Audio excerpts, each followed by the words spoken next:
Maaga ka pala.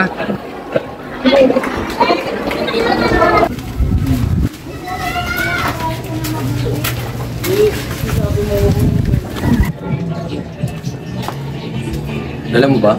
Oo naman. Ako ba? Kompleto ba yan? Siyempre. Akin na, baka maabutong tayo dito eh. Bayad muna. O ito.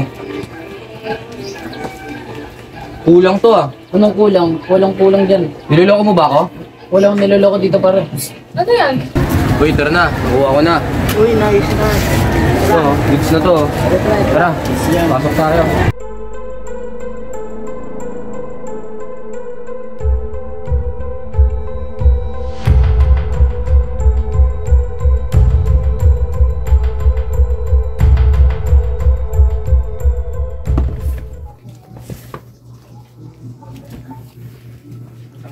Ano sa tingin mo ang ginagawa mo, ha? Oh, andyan ka pala?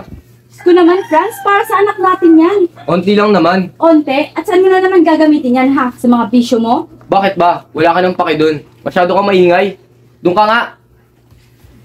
Nay, tama na po. Tigilan niyo na si Inay. Isa ka pa. Magsama kayo. Anak!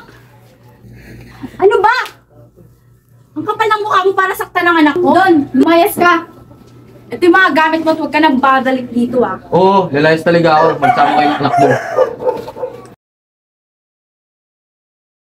Nay? Nay, nandiyan ka ba? Nay? Bakit ka ba nandito, ha? Napakaingay mo! Nay, baka pwede makitulog kahit ngayong gabi lang. Umalis ka nga! Di ba sinabi ko na sa'yo, hindi ka katanggap-tanggap sa pamamahay na to? Nay naman eh. Pwede ba? Wala akong anak na adik! Nay, kahit ngayong gabi lang, Nay! Umalis ka! Nay! Pre, kamusta? Okay lang na ma'am. Kailan ulit tayo makakate yan? Hindi ko pa nga alam eh. Nasa watchlist natin yan, ah. Uy, pre, may prak, takbo! Uy!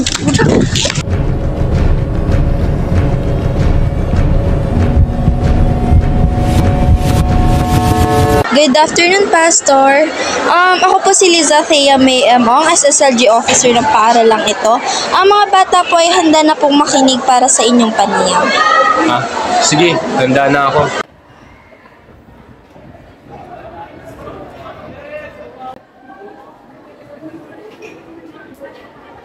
Magandang hapon sa inyong lahat.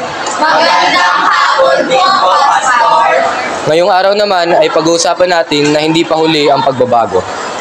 Meron akong ibabahaging kwento.